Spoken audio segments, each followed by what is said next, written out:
Veľakrát ľudia hovoria, že čo tam je, aká redukcia, že my robíme za 700-800 eur. Ja keď chodím po Slovensku a hovorím o tom, že sa musí redukovať vlastne verejná správa, tak veľakrát ľudia hovoria, že čo tam je, aká redukcia, že my robíme za 700-800 eur. Pričom keď si zoberiete priemer, tak dneska priemer mzdový, poviem všeobecne, štátnych zamestnancov je vyšší ako mzdový priemer ľudí pracujúcich v priemysle, v poľnohospodárstve.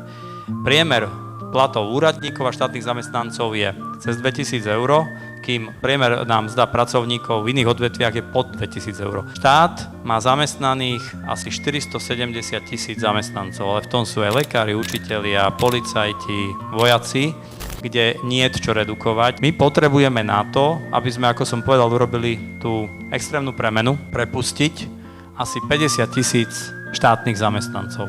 A sú to najmä štátni úradníci na ministerstvách a organizáciách zriaďovateľskej pôsobnosti v Bratislave. Na Slovensku máme dnes voľných pracovných miest, to vám hovorí pán premiér na každej tlačovke, okolo 170 000. To znamená, že keď máme 170 000 voľných pracovných miest, tak tí vysoko kvalifikovaní, teraz som trošku ironický, schopní a pracovití štátni úradníci si určite miesto nájdú.